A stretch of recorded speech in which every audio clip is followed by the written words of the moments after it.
Ողջույն, սիրելի հայրենակիցներ, Հայք News լրատվականի եթերում մենք հաղորդաշարն է եւ տեսակապով ես հարցազրույցի եմ հրավիրել մեր շատ հարգարժան միջազգայնագետին Անդրանիկ Հովհաննիսյանին։ Շնորհակալ եմ Անդրանիկ այս տարբերակով հարցազրույցի հրավերը ընդունելու համար։ Եվ ինչպես միշտ մենք ձեզ հետ պիտի խոսենք այն իրողությունների շուրջ, որոնք խիստ անհանգստացնում են մեր երկրին տարածաշրջանային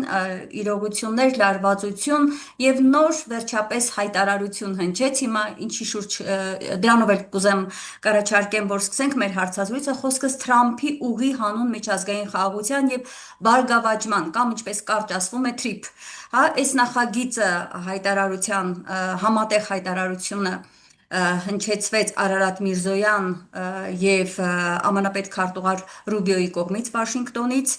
եւ արդեն մի քանի օր է այս թեմայի շուրջ բավական լուրջ քննարկումներ են հայաստանյան դաշտում Հայաստանում կա այն համոզմունքը, որ մենք կորցնում ենք մեր ինքնիշխանությունը եւ մենք կորցնում ենք մեր տարածքները այս հայտարարությունը եթե կյանքի կոչվի այսօր ի դեպ ազգային ժողովում հարցոպատասխանի օր էր երբ Փաշինյանը հայտարարեց որ այն շուտով իրավական փաստաթուղթ կդառնա հակառակ կողմը այսինքն քաղաքացիական պայմանագիրը նույն ինքը Փաշինյանը շատ լուսավոր հա այսպես ինչպես հայտնի խոսքով են ասում գունավոր ակնոցների հետևից են ներկայացնում իրավիճակը մարդկանց փորձում են անդադար քարոզել որ սա մեր միակ փրկությունն է սրանով հաստատվելու է Հայաստանում խաղաղություն եւ ի վերջո Հայաստանում զարգանալու է տնտեսությունը մեր ճանապարհներն են բացվելու մի խոսքով քարոզչությունը բավական մեծ է եւ մարդիկ անգամ չեն փորձում ընկալել, որ իրականում բոլորովին այլ փաստի հետ մենք գործ ունենք։ Հիմա կխնդրեմ ձեր դիտարկումը ներկայացնեք։ Իդեպ մեկ կարճ տեղեկատվություն եւս տամ, վստահ եմ գիտեք, բայց նաև մեր ունկնդիրներին, որ այս առաջարկով փաստորեն TRIP զարգացման ընկերությանը տրվում է 74% մասնաբաժին, 26% մասնաբաժինը միայն Հայաստանին, նախնական շրջանում ընթացքում 49 տարի լինելու է դա Միացյալ Նահանգների տվյալ ընկերության կամ Միացյալ Նահանգների հենց սեփականությունը այդ հատվածը մեր երկրի տարածքը, իսկ հետո դարձյալ եթե ավելանում է դրան 50 տարի, ստացվում է 100 տարով այդ կարևոր հատվածը Սյունիքի մենք տալիս ենք օտար պետության։ Ձեր վերլուծությունները ինչ են ցույց տալիս Անդրանիկ, սա ի նպաստ Հայաստանի է, թե ճիշտ հակառակը, խնդրեմ լսում ենք ձեզ։ Բավականին ծավալուն թեմա է, Այո, ճանապարհների բացման թեման, բայց փորձենք ամեն մի դետալներին անդրադառնանք, որպեսզի հասկանանք, թե ինչ է տեղի ունենում, ինչ պայմանագրեր են ստորագրվել, ինչ ռիսկեր եւ վտանգներ են մեզ առջեւ առաջանում, ինչ հեռանկարներ կան, եթե իհարկե հեռանկարները առկա են, եւ ի վերջո ինչ կարելի է անել այս ամեն ինչի շուրջ։ Իդեպ ուզում եի հիշեի, մենք անցած տարվա վերջ կարծեմ այս թեմայի շուրջ երբ որ զրույց էինք ունեցել, էլի ճանապարհների բացման թեման, այդ ժամանակ դեռևս պարզ չէր, թե քանի տոկոսն է հայկական կողմը ստանալու, քանի տոկոսն է Միացյալ Նահանգները ստանալու, եւ այդ ժամանակ եթերի ընթացքում, եթե ես չեմ սխալվում, ձեր հետ զրույցի ընթացքում էր, ես ասացի, որ ունեմ տեղեկատվություններ, որ մոտավորապես 75%-ը պատկանելու է Ամերիկային, մնացած 25%-ը պատկանելու է հայկական կողմին։ Եվ այդ ժամանակ արդեն իսկ ես նշեցի, որ սա վտանգավոր է, որ քո տարածքով անցնելու է մի ճանապարհ, իսկ վերահսկողության մեծամասնությունը եւ այդ շահությունը ստանալու է օտարերկրյա կողմը։ Հիմա էական չի դա լինելու են Միացյալ Նահանգները, Ռուսաստանը, Չինաստանը, Հնդկաստանը կամ Իրանը կամ Եվրամիությունը, էական չի։ Օտարերկրյա ուժ է եւ ինքն է հիմնականում շահավետ կողմը դուրս գալու է այս ամեն ինչի մեջ։ Բացում է մի տոկոսով սխալվեցի։ Ավելի ճիշտ այն աղբյուրները, որոնցից ես ստացել եմ նման տեղեկատվություն, դա տարբեր փորձագետներ են, տարբեր երկրներում ապրող փորձագետներն են, բացում է, որ մի տոկոսի սխալ է ընդհանրապես, բայց սրանից ոչինչ չի փոխում։ Այն որ հայկական կողմը ոչ թե 25% է ստանալու, ինչպես ես էի նշում, այլ 26% է ստանալու, դրանից ոչինչ ըստ էության չի փոխվում։ Մենք այս պարագայում ստացվում է, որ մեր տարածքով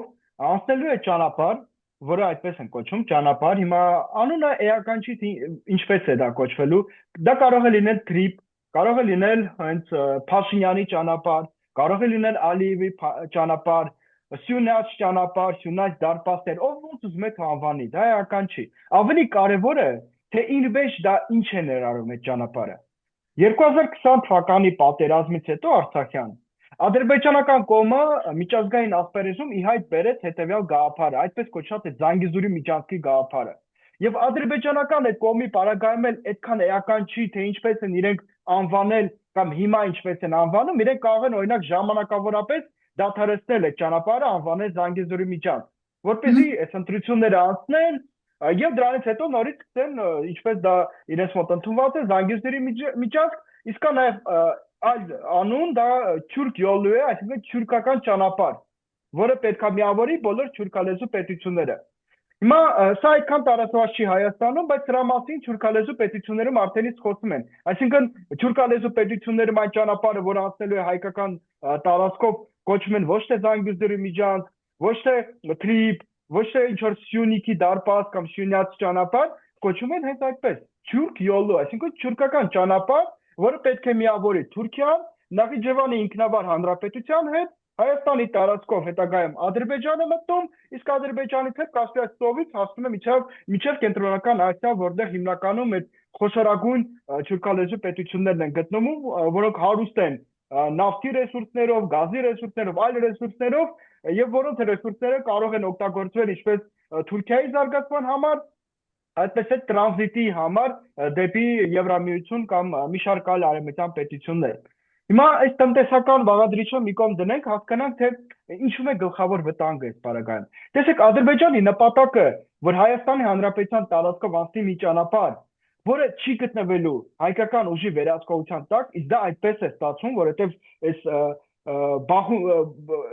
բաժանումները, որոնք հիմա մենք տեսնում ենք, որոնց մասին արդեն իսկ պաշտոնապես են խոսում, որ 76 կամ 74% պատկանելու է Միացյալ Նահանգներին, արդեն իսկ խոսում են դրա մասին,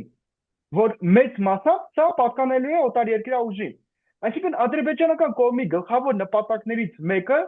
եղել է այն, որ Հայաստանի Հանրապետության տարածքով անցնի մի ճանապարհ, որը կմիավորի իրենց համար, եթե խոսում ենք Ադրբեջանի շահերի համար, առաջնային այն էր, որ միավորի Ադրբեջանի հիմնական տարածքը Նախիջևանի ինքնավար հանրապետության հետ։ Ամենակարճ ճանապարհն է դա լինելու։ Դրանից կարճ ճանապարհ գոյություն չունի։ Ոչ Իրանի տարածքով է կարճ ստացում, ոչ Վրաստանի տարածքով է կարճ։ Ամենակարճը սա է։ Հիմա սրան իրենք արդեն հասան, կարելի ասել, որովհետև ստորագրվեց այդ փաստաթուղթը։ Երկրորդ նպատակը նրանում էր, որ ճանապարհը չվերահսկվի հայկական կողմին։ Սա իրենք պահանջարկ են որպես առաջ բերել եւ այդ պահանջարկներն հայկական կողմը գնաց միակողմանի զիջումների եւ պատրաստ է առնվազն դրա մասին արդեն իսկ խոսքեր գնում են, որ արդեն ինչ որ back stage-ը լինելու, open stage-ը լինելու, գեղեցիկ խոսքերով են տրամադրում մեր հանրությանը, բայց փաստը մնում է փաստ։ Այսինքն հայկական կողմը ներկայացված չի լինելու, երբ որ Ադրբեջանի քաղաքացիները, ապրանքները անցնեն Հայաստանի Հանրապետության տարածքով։ Վերահսկողությունը իրականացնելու է այն կոմպանիան, որը հենց վերցնելու է իր վրա այդ ինվեստիցիաները եւ այլն։ Իսկ այդ կամպանիայի մասին, երբ որ մենք խոսում ենք, առաջին հայացքից թվում է, որ դա Միացյալ Նահանգների կոմպանիան է լինելու, բայց ես չեմ բացառում, որ այդ կոմպանիայի մեջ, ինչպես դա ընդունված է միջազգային ասպարեզում, կարող են միանգամից ներգրված լինել տարբեր կոմպանիաներ, այլ փոքրիկ կոմպանիաներ։ Հիմա դա կարող են լինել եվրոպական կոմպանիաներ, թուրքական, չի բացառվում, ադրբեջանական, եւ սրա մասին եւս արդեն ակնարկեր որոշ մենք լսում ենք իշխանությունների կողմից, անկան Հայաստանի Հանրապետության, չնայած որ իրենք ասում են, որ մենք կհաստատենք նոր դրանից հետո իրենք մասնակցություն կունենան, բայց ով է ասել, որ դուք չեք հաստատի։ Ինչպես հաստատեցիք, որ Արցախը Ադրբեջանը եւ վերջ, ինչպես գնացիք միակողմանի զիջումների այդպես կոչված է դեմարկացիայի եւ դելիմիտացիայի գործընթացում Տավուշի ուղղությամբ, ինչպես արդեն մոռացության ենթարկեցիք էթնիկ զտումները եւ արտահայտության իրավունքների թեման, այդպես էլ սրա այդ հարցում կգնաք միակողմանի զիջումների եւ այդ հնարավորությունը կտակ թուրքական եւ ադրբեջանական կոմպանիաների, որ իրենք ներգրավված լինեն այդ ծրագրում։ Եվ երրորդը, ինչը եւս շատ վտանգավոր է, երրորդ նպատակը Ադրբեջանի նրանում է, որ հայկական կողմին իրենք այսպես ներկայացնեն միջազգային ասպարեզում, որ Հայաստանը դա failed state է։ Failed state ինչ է իրենից ներկայացնում, որ դա կայուն պետություն չի, կայացած պետություն չի, որովհետև Հայաստանի Հանրապետության տարածքով կանցնի ճանապարհ,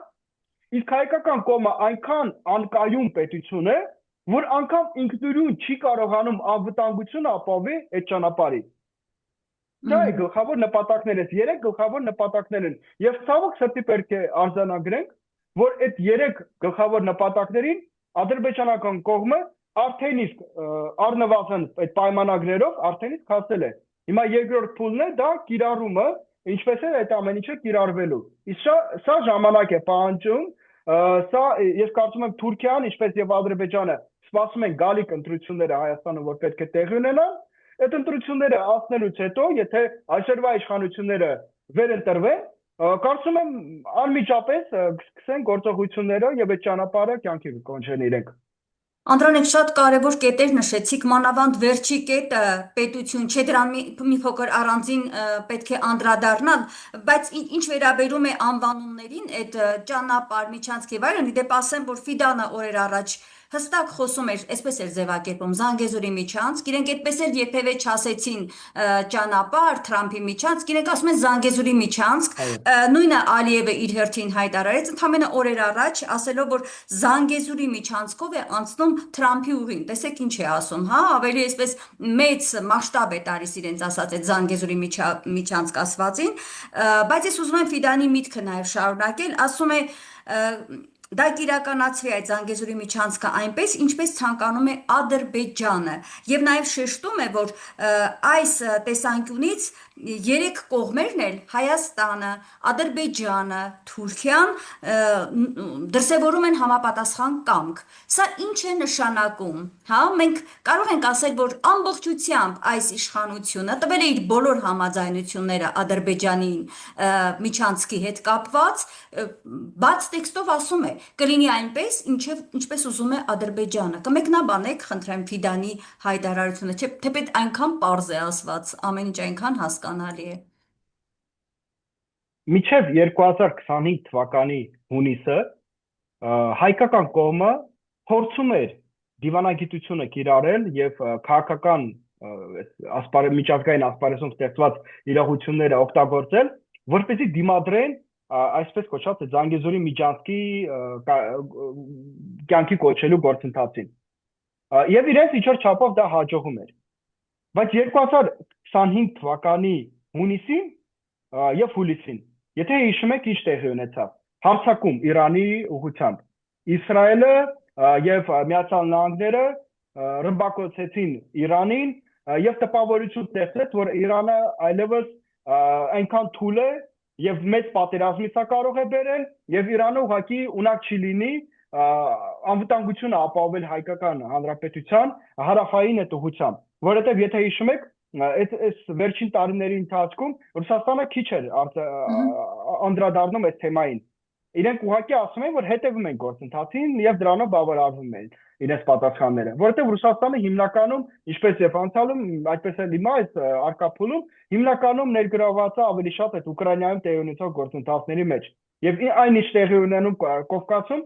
այս պահին, առնվազն այս պահին այդքան իրենց համար հետաքրքիր չի։ Այդքան մեծ ուշադրություն առնվազն չեն դարձնում։ Իրանը ավելի մեծ ուշադրություն է դարձնում եւ դա պարզ պատճառ է, որովհետեւ եթե կյանքի կոչվի այս միջանցքի թեման, դա նշանակում է, որ սա բավականին մեծ քաղաքական եւ տնտեսական սպառնալիքներ կարող է առաջացնել Իրանի ուղղությամբ։ Եթե խոսում ենք տնտեսական սպառնալիքների մասին, դա այն է, որ տասնյակ տարիներ շարունակ հիմնականում այդ ճանապարհները, որոնք կապել են Ադրբեջանին Նախիջևանի ինքնավար հանրապետության հետ, անցել են Իրանի տարածքով։ Եվ Նախիջևանը այս հարցում կարելի է ասել, որ կապվածության մեջ է գտնվել Իրանին։ Հիմա սա նշանակում է, որ եթե անցնի այդ միջանցքը եւ դա անցնելու է Հայաստանի Հանրապետության տարածքով, այսինքն տնտեսական ինչ որ ռիսկեր կարող են առաջանալ եւ տնտեսական ազդեցությունը, որ Իրանը ուներ Նախիջևանի ուղղությամբ, դա գնալով թուլանալու է։ Եվ բացի դրանից տնտեսական կորուստներ է ունենալու Իրանը, որովհետեւ ապրանքները անցնում են Իրանի տարածքով։ Ինչ վերաբերում է քաղաքական վտանգների մասին, սա ավելի կարևոր է Իրանի համար, որովհետեւ սա նշանակում է, որ Իրանի անմիջապես սահմանում առաջանալու է կամ ստեղծվելու է ինչ որ անհասկանալի դա ճանապարհ է, դա միջանցք է, թե ինչ է, բայց դա խոչընդոտ է հանդիսանալու Իրանի Հայաստանի հետ եւ Հայաստանը որպես տրանզիտային երկիր օգտագործելու հարցում։ Եվ ավելին, սա ուժեղացնելու է այս թուրքական գործոնը մեր տարածաշրջանում։ Իսկ եթե ուժեղանա թուրքական գործոնը, իսկ մենք եկեք չմոռանանք, որ Իրանի հյուսիս-արևմտյան նահանգներում մեծ թվով թուրքալեզու ժողովուրդներ են ապրում, հիմնականում ադրբեջանցիներ են իրենց կոչում, բայց բացի դրանից այնտեղ այլ թուրքալեզու ազգեր կան, սա սպառնալիք է Իրանի համար ներքաղաքական անվտանգությունից ելնելով։ Դրա համար իհարկե Իրանը հիմնական պետությունն էր, որը տարիներ շարունակ, կարելի ասել 2020 թվականից ի վեր ինքը փորձում էր եւ օգնում էր, իսկապես օգնում էր հայկական կողմին, որպեսզի միասին դիմադրեն այս ճանապարհին։ Բայց երբ որ այդ ռմբակոծությունները եղան Իրանի նկատմամբ, Հայաստանում տպավորություն ստեղծվեց իշխանությունների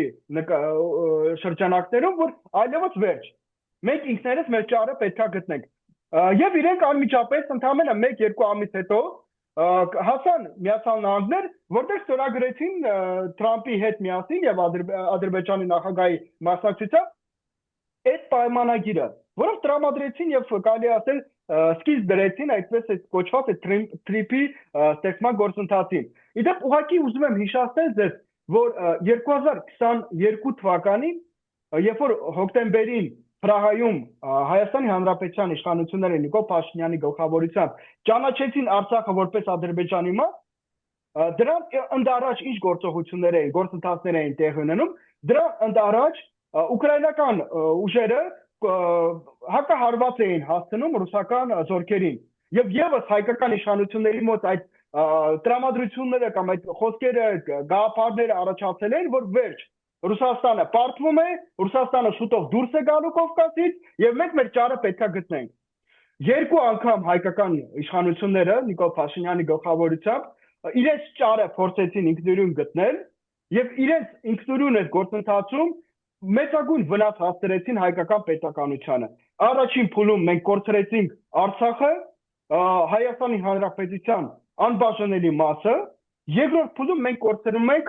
մի ճանապարհ կամ միջանցք, որը հետագայում բավականին մեծ սպառնալիք է հանդիսանալու հայկական պետականության գոյության համար, որովհետև Սյունիքի մարզը, ինչպես եւ Արցախը, ինչպես եւ յուրաքանչյուր այլ մարզ Հայաստանի Հանրապետության բավականին մեծ եւ կարեւոր ռազմավարական նշանակություն ունի հայկական պետականության համար։ Հայաստանը դա Ռուսաստան չի, Հայաստանը դա Ավստրալիա կամ Կանադա չի, մեծագույն տարածքներ մենք չունենք եւ մեզ համար յուրաքանչյուր մեր պետության մի փոքրիկ կտորը շատ մեծ նշանակություն ունի։ Այո, դուք շատ ճիշտ եք, կամ մեծ վտանգ, որ մենք, եթե բնականաբար այդ ամբողջ հատվածում մենք կորցնում ենք մեր ազդեցությունը, հա, այդ տարածքները տրվում են օտարին, ճիշտ ասացիք, անկախ նրանից դա ում կտրվի, Միացյալ Նահանգներն են, թե որևէ մեկ այլ երկիր, բայց կա մեծ վտանգ, որ դա կարող է լինել Թուրքիան եւ Ադրբեջանը, ինչ որ պահի դա փոխանցում մեծ հավանականությամբ կլինի եւ հայաստանյան վերլուծաբանները, հենց նաեւ թուրքագետները այդ վտանգը բավական լուրջ տեսնում են։ Ամեն դեպքում հանձնվում է օտարին եւ մեր ինքնիշխանության հետ կապված լրջագույն խնդիր է, բայց Անդրանիկ, տեսեք, արդեն որերորդ օրն է, քարոզչամեքենան աշխատում է այն ուղղությամբ, որ ինչ եք ասում, որևէ խնդիր չկա, ինքնիշխանության հետ կապված, տարածքային ամբողջականության հետ կապված որևէ վտանգ չկա, եւ հղում են տալիս հենց այդ փաստաթղթին, ասելով, որ փաստաթղթում մի քանի տեղ, քանիցը շեշտվում է Հայաստանի ինքնիշխանության պահպանության հարցը։ Հիմա մարդիկ ուզում են նաեւ հասկանալ, եթե փաստաթղթում, որը շուտով կդառնա իրավական նաեւ ուժ կստանա Փաշինյանին հողում տալիս, որտեղ ինքը շեշտում է այսօր այդ մասին ասած, եթե դա շեշտվում է, այնուհանդերձ դրանով հնարավոր է վտանգներից հեռու պահել մեր երկիրը, հա, եթե տվյալ փաստաթղթում անդադ շեշտվում է Հայաստանի տարածքային ամբողջականությանը վնաս չհասցնելու հանգամանքը, եթե ինչ որ փուլում ադրբեջանա-թուրքական տանդեմը մեծ ախորժակ ունենալով այս ընթացքը եւ Փաշինյանի քաղաքականությունը օգտագործել իրենց շահերի համար, հնարավոր կլինի այդ փաստաթղթի գոնե այդ շեշտադրումներից օգտվել եւ թույլ չտալ, որ օտար թշնամական պետությունները իրենց գործը տեսնեն, հա, մեր պետության հետ կապված, խնդրեմ։ Ես պարզապես ուզում եմ հիշեցնել մեր ունկնդիրներին, որ այսօրվա գործող ծրագրում իշխանությունների քաղաքացիական պայմանագրի շատ հստակ նշված է Արցախի ինքնորոշման մասին։ Այո։ Ուր է Արցախը։ Ինքնորոշվեց։ Ավելին այնտեղ նաև նշված էր դեօկուպացիայի մասին, որ Հադրութը, Շուշին պետք է դեօկուպացվեն։ Դեօկուպացրեցին։ Մեր հայրենակիցները այսօր Արցախում են, թե ընկել են դռնից դուր, փորձում են միջար գտնել, մտածում են որտեղ ապրեն, ոնց տեսնեն իրենց ապագան հետագա։ Ես մարդկանց եմ ճանաչում, արդեն քանի տարի է անցել, որ մինչ օրս չեն կարողանում անգամ ընդունել այս իրողությունը, որ Արցախը իրենք կորցրեցին։ Իրենք եւս խոսում են նրա մասին, որ ծրագրում գրված է, չէ, Արցախի մասին, որ Արցախը պետք է վերադարձվի ինչ կերպ։ Արցախը ճանաչեցին այսօրվա իշխանությունները այն պայմաններում, երբ որ իրենք առաջ էին բերել իրենց ծրագրում, գործող ծրագրում, որ Արցախի ինքնորոշման մասին պետք է բարձրաձայնել միջազգային ասպարեզում, իրենք հենց ճանաչեցին Արցախը որպես Ադրբեջանի մաս։ Այսինքն նման հայտարարությունները կամ նման ձևակերպումները, եթե տեղ են գտնում փաստաթղթում, ոչինչ չեն կարող ասել։ Ժամանակի ընթացքում իրենք իրենց գործը կտեսնեն, ես այդպես հասկացա։ Ցավալի իրողությունը սա է։ Ցավալի իրողությունը սա է, որ այնինչ իրենք ստորագրում են, այնինչ իրենք ինչի մասին խոսում են։ Իդեպ Ալեն Սիմոնյանի խոսքերը հիշացնեմ։ Շատ լավ ինձ մոտ տպավորվել են այդ խոսքերը, երբ որ կարելի է ասել ինչ որ չափով լրագրողները իրեն սադրում էին, եւ տրվելով այդ սադրանքներին ինքը գոռում էր, որ Արցախը ապագա ունի։ Դա 2021 թիվն էր։ Ընտրություններին ընդառաջ կամ ընտրություններից կարճ ժամանակ հետո է։ Բա ուր է այդ Արցախի ապագան։ Այդ հիմա որ իրենք խոսում են ինքնիշխանության մասին, Թրամփի ուղղությամբ, Թրամփի ծրագրի ուղղությամբ, որ երբ որ կյանքի կոչվի, սա է սպասում այդ ինքնորոշմանը եւ այդ ինքնիշխանությունը, սա է սուվերենության Հայաստանի Հանրապետության, սա է սպասում։ Այսինքն իրենք ինչ խոսում են, այդ խոսքերի հակառակն է տեղի ունենում։ Դրա մասին փաստերն են խոսում։ Ես սա չեմ ենթադրում, սա իմ կարծիքը չի, սա փաստերն են։ Ճիշտ է, նույն Ալեն Սիմոնյանի հայտարարություններից մեկը երբևէ չենք մոռանա, երբ ասում էր Աղդամը մեր հայրենիքն է եւ Աղդամի նռներով այդ հայտնի նկարը բոլորս շատ լավ հիշում ենք, Տիգրան Ավինյան եւ Ալեն Սիմոնյան, այսինքն այնինչ իրենք արեցին Արցախի հետ, նույն այսպես սցենարը գնում է Հայաստանի պարագայում, այն ստերը, որ խոսվեց Արցախի դեպքում, այն հայտարարությունները, որ արվում էր Նիկոլ Փաշինյանի կողմից Արցախը Հայաստան է վերջ եւ այլն, այս բոլորի վերջը մենք տեսանք, այսօր հայկական Արցախը գոյություն չունի, հայաթափված է եւ իդեպ այսօր ես մի հերթական ցավալի լուրը կարդացի, որ Ստեփանակերտը ակտիվորեն Ադրբեջանի կողմից բնակեցվում է, քանի որ Արցախից խոսեցինք միջանկյալ եւ շատ կարեւոր է հարցն եմ ուզում նաեւ Արցախի պահով տալ, հետո շարունակենք, Անրայնք հնարավոր չեք համարում, որ այնուհանդերձ, եթե այս իշխանությունը հեռանա, ինչ որ քայլեր հնարավոր լինեն անելու վերադարձի ապահովման հետ կապված մեր արցախահայության, Արցախի հայկականացման գործընթաց հնարավոր է սկսել։ Անշուշտ հնարավոր է։ Եվ սա ինչ որ ասենք ռազմահայրենական կոչեր չեն կամ խոսքեր չեն։ Անշուշտ դա հնարավոր է, բայց դրա ուղղությամբ պետք է գործեր իրականացնել։ Առաջին հերթին, տեսեք, ինչ վերաբերում է տարածքներին, եկեք անկեղծ խոսենք, տարածքները վերադարձնել այս ստեղծված իրողության մեջ, ես կարծում եմ, որ դեռևս անհնար է։ Դա չի նշանակում, որ 20 տարի հետո, 25 տարի հետո, 30 տարի հետո սա չի ստացվի եւս։ Դա նշանակում, որ այս փուլում դա ուղղակի անհնար է։ Այսինքն նախ պետք է վերադարձը լինի, նախ պետք է Արցախահայության վերադարձ լինի, որից հետո մտածել հայրենիքի ամբողջական վերադարձի մասին, ես ճիշտ հասկացած ես։ Տեսեք,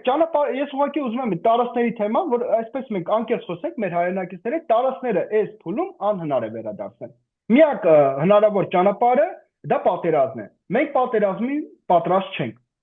Դրան պատրաստ լինելու համար դու պետքա տնտեսապես ուժեղ լինես, դու պետքա դեմոգրաֆիկ քո խնդիրները լուծես, որոնք առկա են այսօր Հայաստանում, դու պետք է գաղափարախոսություն նոր առաջացնես, որովհետև այն գաղափարախոսությունները, որոնք հիմա առկա են Հայաստանում, դա միայն վնաս են հասցնում մեր պետականությանը եւ մեր ազգին, այսինքն բավականին մեծ աշխատանք պետք է իրականացվի, սերունդներ կարող է պետք է փոխվեն եւ տարիներ հետո նորը մենք կարող ենք նորից այս թեման բարձրացնել տարածքների այդ վերադարձը, դեօկուպացիա եւ այլն։ Եթե ռեալ մոտենանք այս հարցին, բայց ինչ վերաբերում է արցախահայության իրավունքներին, անմիջապես մենք այդ աշխատանքը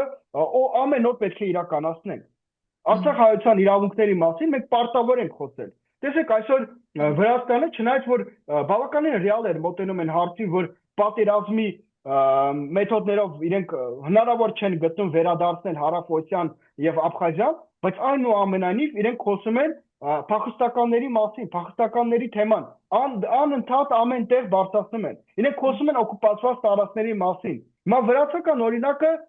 եւ ոչ միայն վրացական, այդպիսի տարբեր այլ օրինակներ կան, մենք պետք է օգտագործենք սա։ Եվ ես չեմ բացառում, որ մենք նաեւ պետք է համագործակցենք Վրաստանի հետ այս հարցում։ Ինչու ոչ։ Իրենք փախստականների թեման են բարձրացնում, որովհետեւ այդ խնդիրը առկա է, մենք էլ պետք է փախստականների թեմա բարձրացնենք եւ միասնական աշխատենք այս ուղղությամբ։ Եվ սա իդեպ Վրաստանը քանի որ այն պետություններից մեկն է, որոնց հետ մենք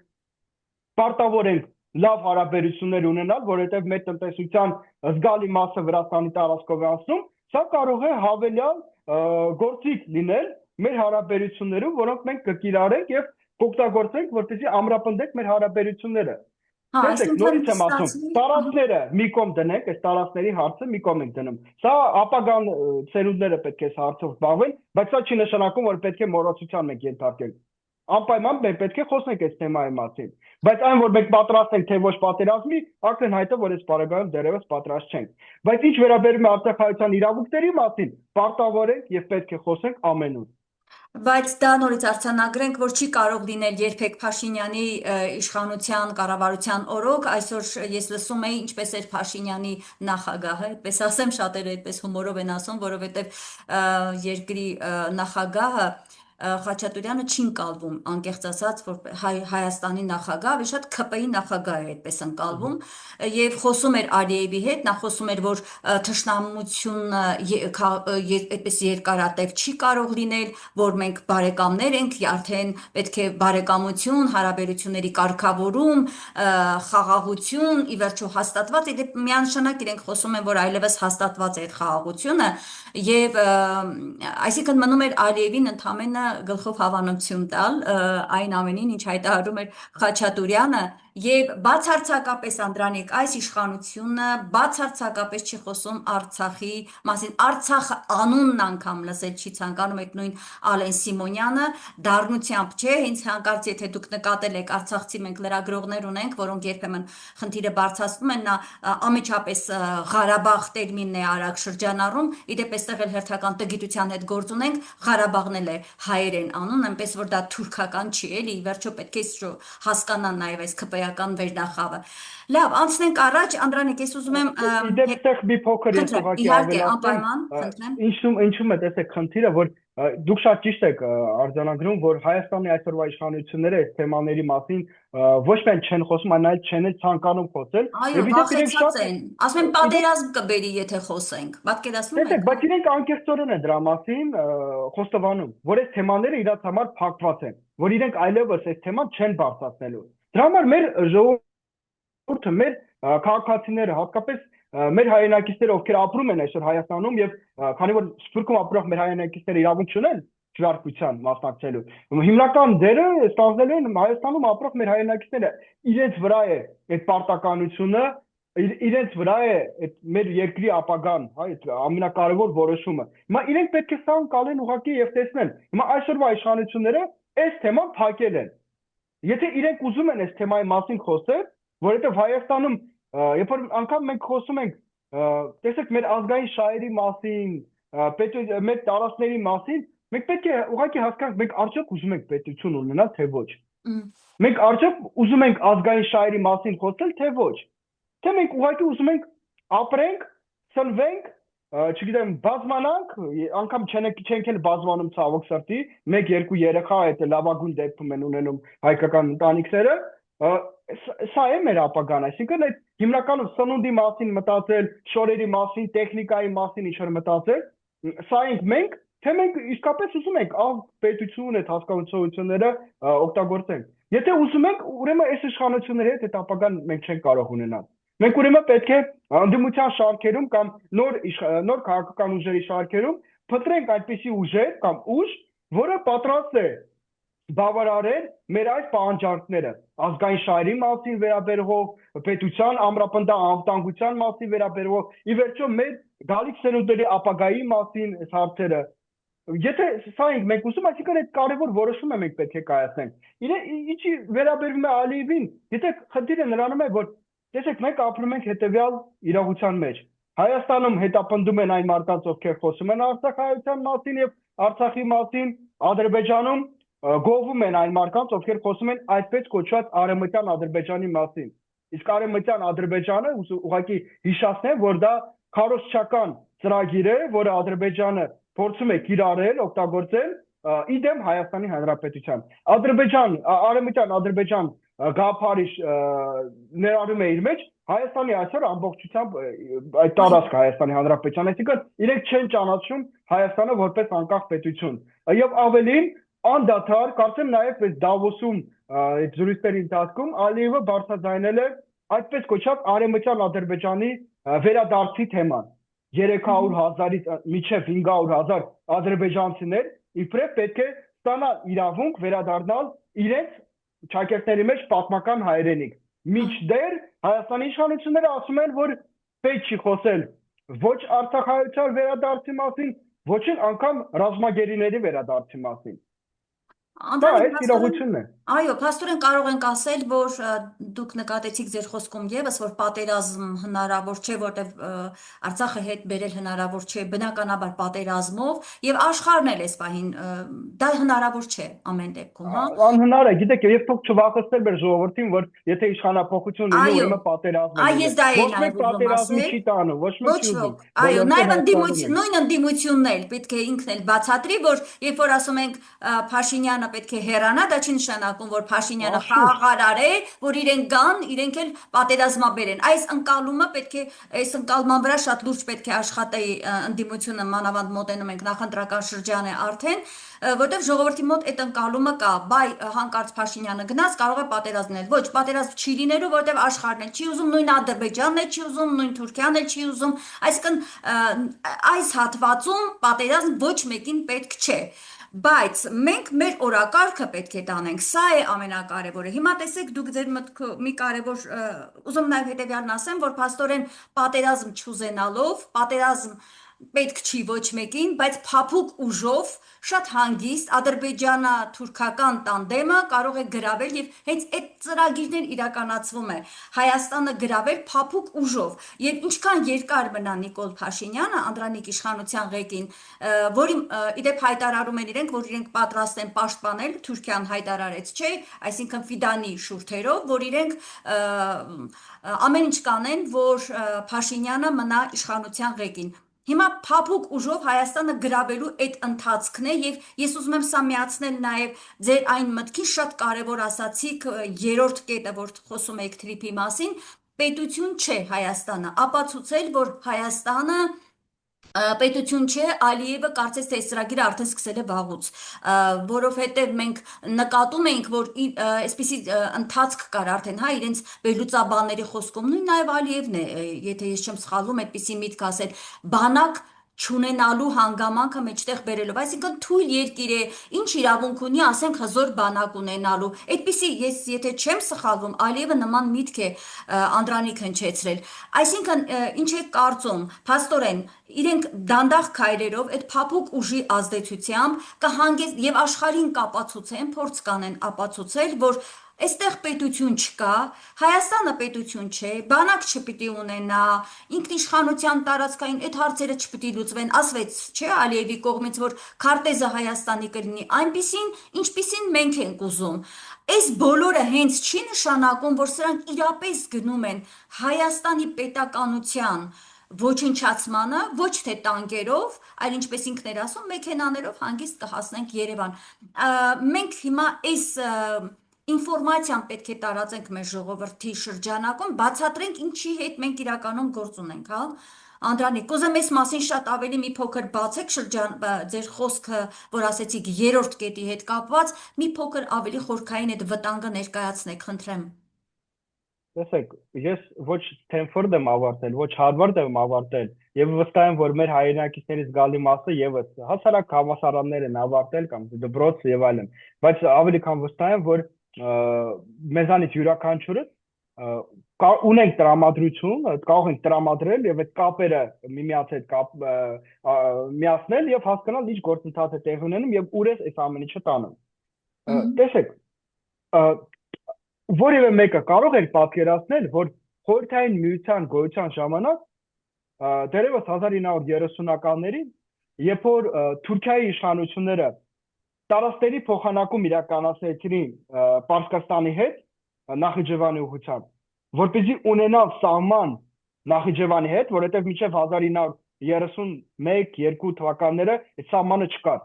Թուրքիան չուներ սահման Նախիջևանի հետ, Պարսկաստանի հետ էր սահման ուներ եւ հայկական ԽՍՀՄ-ի հետ։ Այդ ժամանակ, երբ որ տարածքների փոքրիկ փոխանակում իրականացրեցին, Թուրքիան ունեցավ սահման Նախիջևանի ինքնավար հանրապետության հետ։ Կարծես, գիտեք, այդ ժամանակ երևի շատերը հարց գտային, դե հիմա ինչ որ հիմար քայլ է Թուրքիայի կողմից, որովհետև ավելի շատ տարածք իրենք տվեցին, փոքրիկ ինչ որ տարածք ստացան, ինչ է սա փոխում։ Ոնց ունեն Խորհրդային Միության հետ սահման, այդպես էլ այդ նույն Խորհրդային Միության հետ փոքրիկ սահման ավելացավ։ Ինչ տարբերություն։ Ինչի սա կարող է բերել։ Պարզվում է, որ Թուրքիայում 1930-ականներին արդեն այդ երկարատև ծրագրերի հաշվարկ իրենք ունեն եւ իրենց մոտ կար հավանականություն, այսինքն այդ հաշվարկներից մեկը, սցենարներից մեկը այն էր, որ գալու է ինչ որ փուլ, երբ որ Խորհրդային Միությունը փլուզելու է, սահմաններ են նոր առաջանալու Հայաստանի Հանրապետության, Վրաստանի, Նախիջևանի, Ադրբեջանի հետ, եւ մեզ համար շատ կարեւոր է, Թուրքիայի համար է, բարեկամ, շատ կարեւոր է, որ ունենանք սահման Նախիջևանի ինքնավար հանրապետության հետ, որովհետեւ դա միակ սահմանը կլինի Ադրբեջանի հետ։ Եվ դա այսօր կյանքի կոչ է։ Հիմա ինչու եմ ես սա հիշատակում, ինչի այս փաստի մասին ես հիշեցրի ձեզ եւ մեր ունկնդիրներին, որպեսզի մենք հասկանանք, որ այսօր որ իրենք կյանքի են կոչում այսպես կոչված այս թրիփը, որը իրականում իրենք անկես լինենք, սա հենց այդ նույն Զանգեզուրի միջանցքն է, որովհետեւ ինքը իր մեջ ներառում է այդ բոլոր պահանջարկները, որոնց առաջ էին բերել հենց այդ Զանգեզուրի միջանցքի շրջանակներում Ադրբեջանն ու Թուրքիան։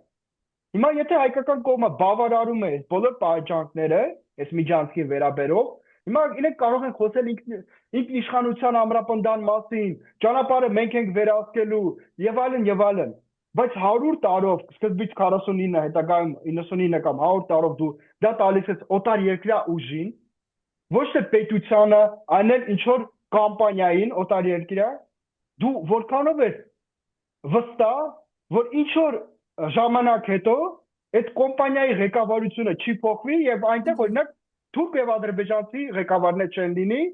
որոնք այդ կոմպանիան հետագայում կփոխեն, փոփոխություններ կիրականացնեն, դա կդառնա թուրք-ադրբեջանական կոմպանիա, եւ սա նշանակում է, որ դու քո ճանապարհներից մեկը, կարևոր ճանապարհը, տարածքը տրամադրեցի ինչ որ կոմպանիային, որը շահարկում է կամ կյանքի է կոչում թուրք-ադրբեջանական տանդեմի շահերը, այն էլ այդքան երկարաժամկետ ծրագրով։ Սա իր մեջ ինչ ռիսկեր է մեզ համար առաջացնելու։ Առաջնային փուլում տնտեսական կախվածություն Ադրբեջանից եւ Թուրքիայից։ Այս ճանապարհը օգտագործվելու է Թուրքիայի եւ Ադրբեջանի կողմից, որպեսզի Հայաստանի Հանրապետությունը եւ հատկապես Սյունիքի մարզը եւ Վայոց-Ձորի մարզերը, հարավային մեր տարածքները,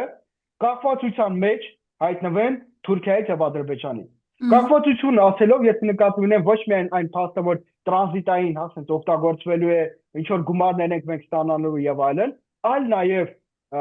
ապրանքներ են ներկրարելու է տարածք, ինչ որ արևտրային, հա, ապրանքներ են լինելու կամ ուտեստներ ինչ որ եւ այլն, հա, ինչ որ այդտեղ առաջանալու են հյուրանոցներ, այդտեղ աշխատանքային ուժեր են նոր բացվելու, աշխատատեղեր են բացվելու եւ այս ամեն ինչը գտնվելու է Թուրքիայի եւ Ադրբեջանի վերահսկողության տակ։ Այսինքն տնտեսական կախվածություն է առաջանալու Սյունիքը ունենալու է կախվածությունը Ադրբեջանից եւ Թուրքիայից։ Երբ որ այս կախվածությունը առաջանա, երկրորդ փուլին են իրենք գնալու։ Երկրորդ փուլը լինելու է այն, որ դեմոգրաֆիական իրողությունը Հայաստանում եւ հատկապես Սյունիքի մարզում եւ Վայոց-Ձորում պետք է փոփոխությունների ենթարկվի։ Այստեղ իրենք այդ 300,000-ից 500,000 ադրբեջանցիներին փորձելու են տարբեր ծրագրերով հասցնել Հայաստան, որպեսզի իրենք հետագայում Հայաստանի Հանրապետության քաղաքացիներ դառնան եւ կոմպակտ բնակվեն այս շրջանակներում, Սյունիքի մարզ, Վայոց-Ձորի մարզ եւ հատկապես այն շրջանակներում, այն տարածքներում եւ քաղաքներում, որոնք մոտ են լինելու այսպես կոչված Զանգեզուրի միջանցքին կամ Թրիփին։ Դրանից հետո, երբ որ իրենք դեմոգրաֆիական այս փոփոխությունները իրականացնեն, երբ որ տնտեսական կախվածությունը առաջացնեն, երրորդ փուլն է գալու։ Երրորդ փուլը անցած փուլ է, սրանին լավ ծանոթ ենք, եկեք հիշենք ինչ տեղի ունեցավ Սիրիայի հյուսիսային նահանգներում, երբ որ օկուպացրեցին թուրքերը Ալեքսանդրատի սանջակը, դա այսօրվա Անտիոքիա քաղաքն է կամ Իսկենդերուն, ինչպես Ադրբեջանում են, Թուրքիայում են անվանում այդ քաղաքը, դա ժամանակին եւ հիմա էլ համարվում է միջազգայինորեն Սիրիայի տարածք։ Բայց երբ որ դեմոգրաֆիական փոփոխություններ իրականացվեց այդ նահանգում, Սիրիայի եւ նաեւ տնտեսական կախվածություն առաջացավ, իրենք հանրաքվե անցկացրեցին այդ նահանգում եւ ճանաչեցին բնակիչների, չնայած որ փոքրամասնությունը, բայց այնուամենայնիվ ինչ որ մի զանգվածը կողմ քվեարկեց միավորվել Թուրքիայի հետ եւ դա տեղի ունեցավ։ Եվ ի վերջո, Հյուսիսային Կիպրոսի օրինակը նույն կերպ վարվեցին։ Ինչ արեցին Հյուսիսային Կիպրոսի պարագայում։ Ասեցին, որ սատրակներ առաջացրեցին, հետագայում ասեցին, որ խախտվում են իրավունքները տեղի թուրք ժողովրդի եւ Թուրքիա ստիպված է զորքեր օգտագործել, որպեսզի ապահովի անվտանգությունը։ Եվ 70-ական թվականների միջ օրը անվտանգությունն են իրականացնում այդտեղ, այսինքն օկուպացրել են եւ ոչ միայն օկուպացրել են, նաեւ այդպես կոչված ինչ որ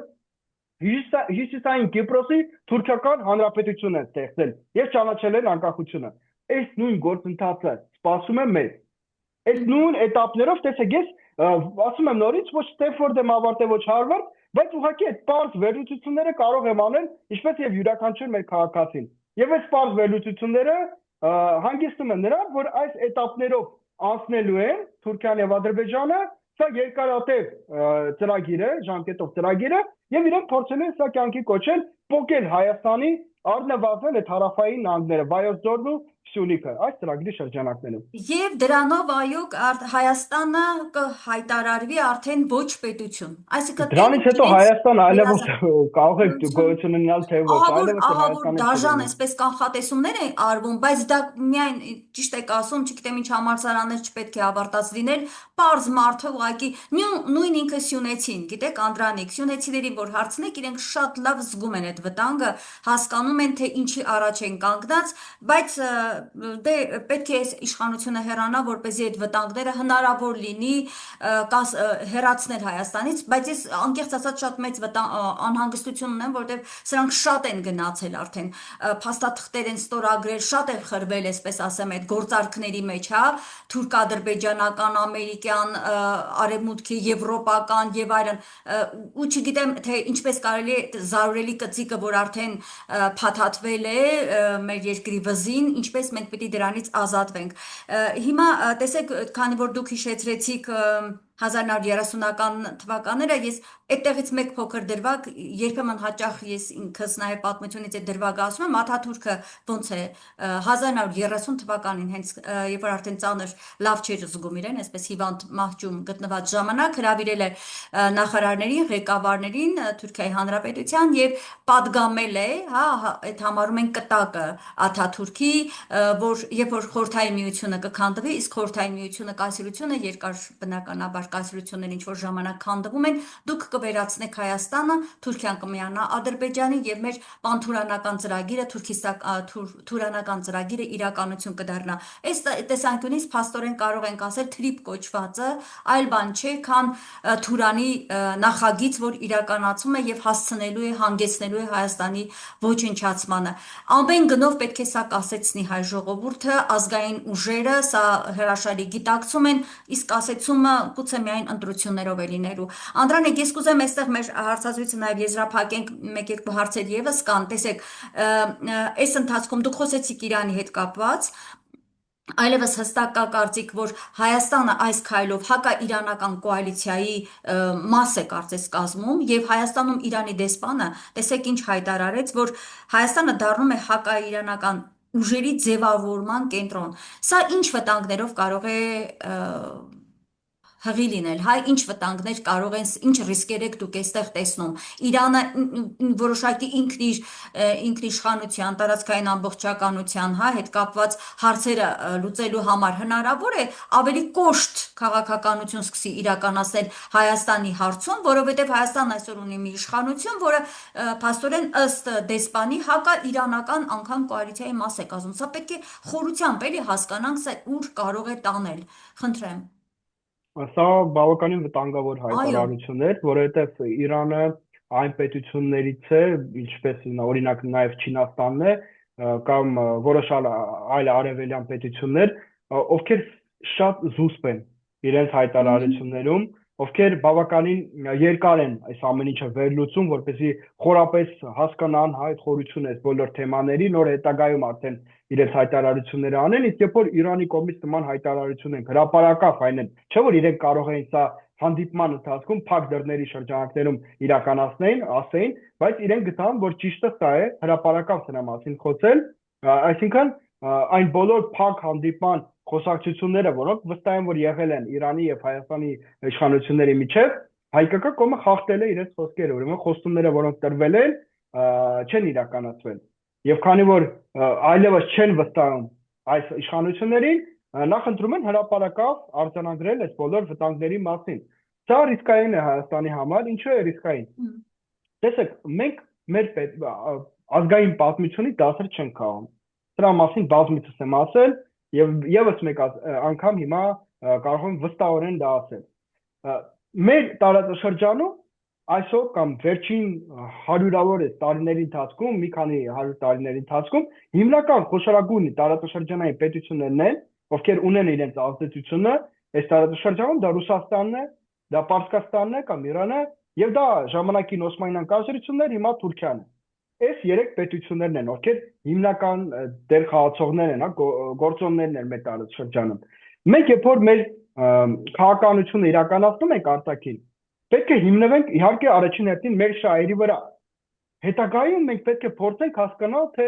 այս երեք պետությունների ում հետ է համընկնում մեր շահերը որոշ հարցերում։ Ես վստահ եմ, որ հիմնականում մեր շահերը համընկնում են Իրանի հետ, եւ ես կարող եմ սրա մասին շատ երկար խոսել, թե որ հարցերում եւ ինչպես։ Նախ խոսենք դրա մասին, որ թուրքական ծրագիրը, որը Թուրքիան փորձում է կյանքի կոչել, ինչի մասին եւ դուք խոսեցիք, այդ Ատաթուրքին այլ այդ կտակները, որ ինքը հետագայում փոխանցել է իր խոսքերը, սա իհարկե մեծ վտանգ է մեր պետության համար։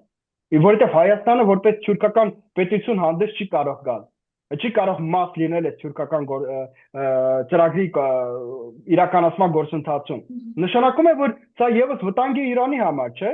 Ինչի մասին ես քիչ առաջ խոսում եմ։ Ուրեմն Իրանի հետ մեր հարաբերությունները եւ շահերը այս հարցում համընկնում են, մենք պետք է մեր հարաբերությունները ամրապնդենք։ Նաեւ Ռուսաստանի հետ։ Եվ այս իսլամական գործոնը այստեղ արդեն կա, ոչ միայն թուրքական, նաեւ իսլամիստական ավելի ճիշտ կլինի ասել, որովհետեւ Հյուսիսային Կովկաս, Պովոլժյե, Սիբիր, այս նահանգներում Ռուսաստանի մեծ թվով թուրքալեզու ժողովուրդներ եւ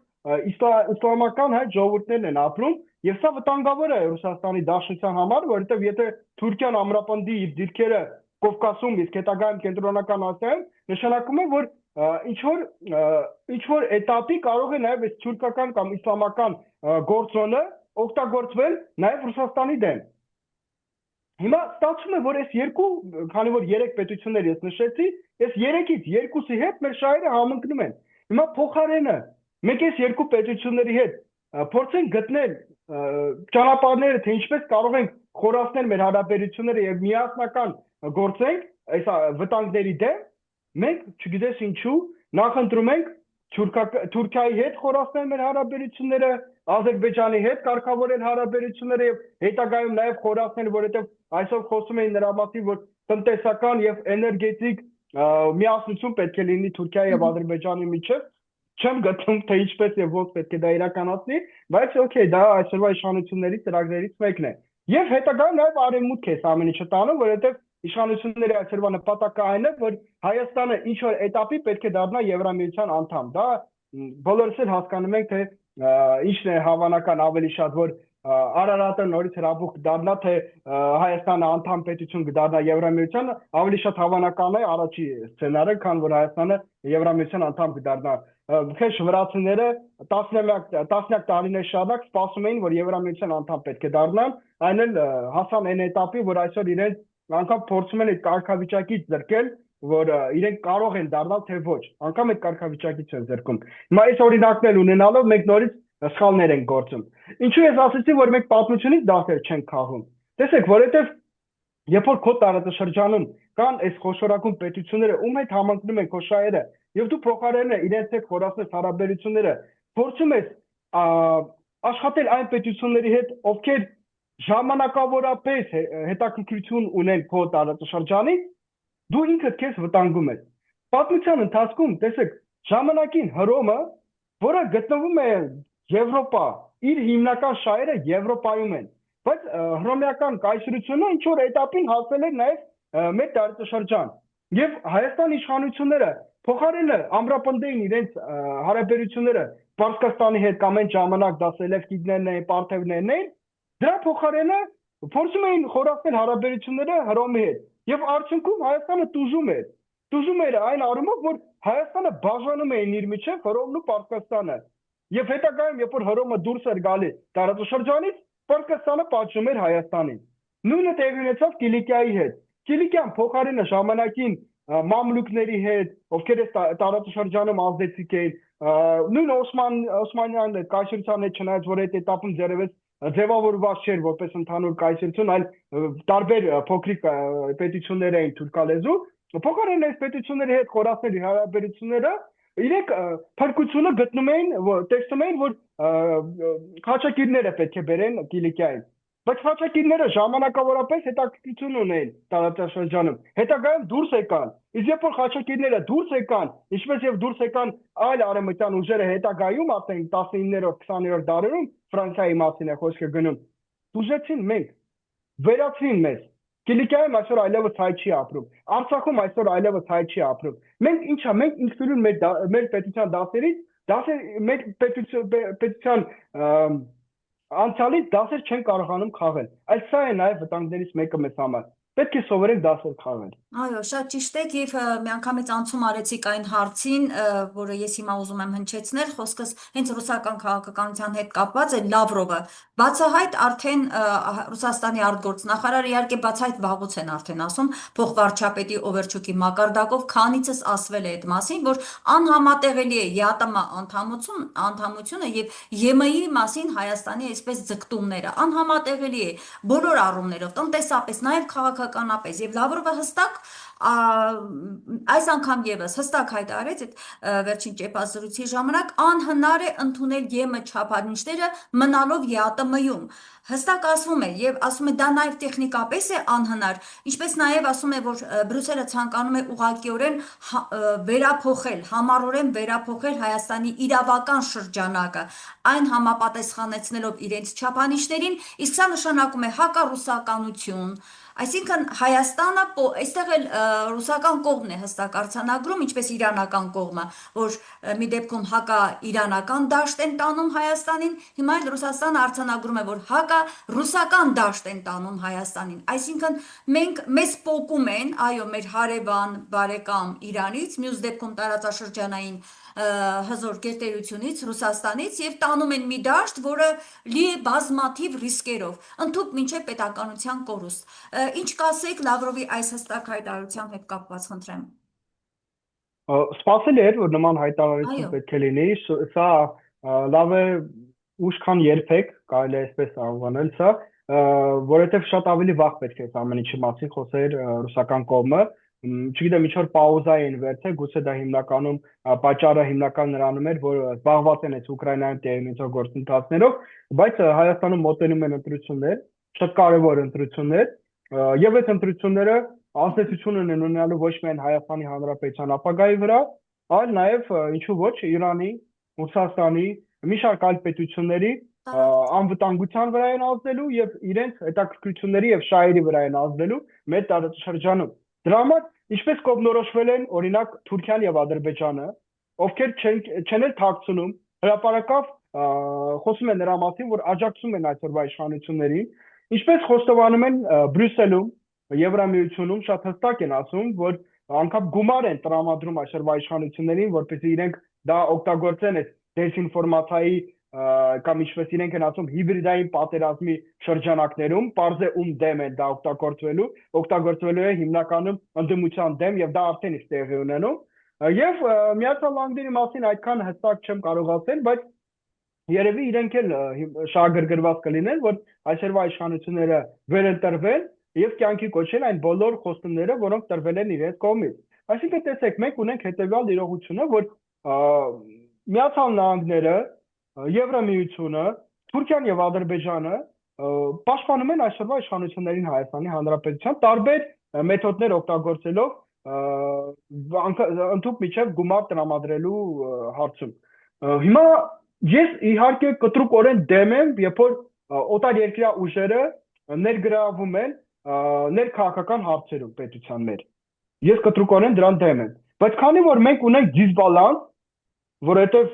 երբ որ մի պետությունների մի շարք աջակցում է իշխանություններին, ուրեմն ընդդիմությանը պետք է աջակցեն այլ պետություններ։ Հիմա այս պարագայում ճիշտ կլինի,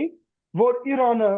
Ռուսաստանը, ինչու ոչ նաև Հնդկաստանը եւ Չինաստանը աջակցեն ընդդիմադիր մի շարք ուժերին, որպեսզի բալանսը պահպանեն գալիք ընտրությունների ժամանակ։ Ինչու ես նաև վերջում նշեցի Հնդկաստանը ու Չինաստանը,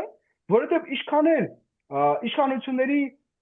շրջանակներում վերահսկողության տակ գտնվող փորձագետները, չնայած Սերգեյի փակագծերի մեջ կա իրենց կարելի անվանել փորձագետներ, խոսում են նրա մասին, որ Չինաստանը եւս կներգրավի այս ծրագրի մեջ, այս Տրամփի կամ Տրամփի կամուրջի ծրագրի մեջ, դա կեղծիք է։ Չինաստանը չի ներգրավել ծրագրի մեջ, որովհետև Չինաստանի հիմնական նպատակը, երբ որ իրենք ալտերնատիվ ճանապարհներ են կառուցում Եվրասիական մայրցամաքում, նրանում է, որ նոր ճանապարհներ կառուցվեն, որոնք չեն լինի Միացյալ Նահանգների վերահսկողության տակ։ Դա է հիմնական նպատակը, այսպես կոչված այդ մեկ ուղի, մեկ գոտի ծրագրի շրջանակներում։ Նույնը վերաբերում է Հնդկաստանին, երբ որ Հնդկաստանը Իրանի տարածքով քեզ առաջարկում է մի ծրագիր, որը կապելու է Հնդկական օվկիանոսը Սև ծովի հետ եւ անցնելու է Իրանի տարածքով, Հայաստանի տարածքով, Վրաստանի տարածքով ընդհանուր միջև Սև ծով, սա ինչպես կարող ես դու միաժամանակ այս ծրագիրը կիրառել եւ միաժամանակ նաեւ այս տրիպը կյանքի կոչել։ Անհնար է, մեկը մյուսին արդեն բախում է առաջանում շահերի։ Դրա համար դու պետք է կողմնորոշես։ Ստում իշխանությունները եւ ասում են, որ այ Չինաստանը կարող է գալ Հնդկաստանը, հա, ստում են փաստորեն, հա։ Չինաստանը որ գար, արդեն վաղուց եկած կլինեին։ Չինացիները կարելի ասել, որ շատ լավ հոտարություն ունեն նման ծրագրերի կյանքի կոչելու ժամանակ, իրենք առաջիններից են, ովքեր գալիս են եւ ներդրումներ են իրականացնում, բայց միջ օրս անգամ հայտարարություն չեն արել այս ծրագրերի մասին։ Իսկ քանի որ ես չինացի գործընկերներ բավականին շատ ունեմ եւ անընդհատ իրենց մեջ իրենց հետ քննարկում ենք այս հարցերը, իրենք շատ հստակ են սրա մասին խոսում, որ սա նաեւ հակաչինական ծրագիր է։ Թրամփը ուրեմն արձանագրենք, տրիփը թուրքամետ հա, ծրագիր է, լինելով հակա-իրանական, հակա-ռուսական, հակա-չինական, այսպես կարող ենք ասել։ Այո, մենք շատ հստակ սա կարող ենք ասել։ Եվ չմոռանանք արձանագրել, որ ամբողջությամբ հակա-հայկական է։ Անմիջապես, իհարկե, որովհետև հետագայում մենք այդ վտանգները մենք անգամ ներկայացրեցինք, թե ինչպես են փուլ առ փուլ Թուրքիան եւ Ադրբեջանը կյանքի կոչելու իրաց երկարատև ծրագիրը Հայաստանի դեմ։ Սա է, եւ փաստորեն ռուսական կողմից հետաքրքիր բան նկատեցիք եւ ամփոփենք մենք արդեն Անդրանիկ արխիվում ընտրություններ են, դուք կարծում եք, որ այդ գերտերությունները պետք է բալանսը ապահովելու համար որոշակի մասնակցություն ունենան կոնկրետ ուժերի պաշտպանելով։ Լրիվ ճիշտ եք ասում, այդ ինչպես է, որ Ֆիդանը թշնամական պետության, ցեղասպան պետության արտգործնախարարը իրեն իրավունք կվերապահի հայտարարելու, որ ինքը պաշտպանում է այս ընտրություններում Փաշինյանին, եւ ասենք օրինակ մեր բարեկամ այդ պետություններից որևէ մեկը պաշտպանություն իր այսպես համագործակցությունը չի իրականացնի ընդդիմադիր հատվածի ուժերի հետ ամբողջությամբ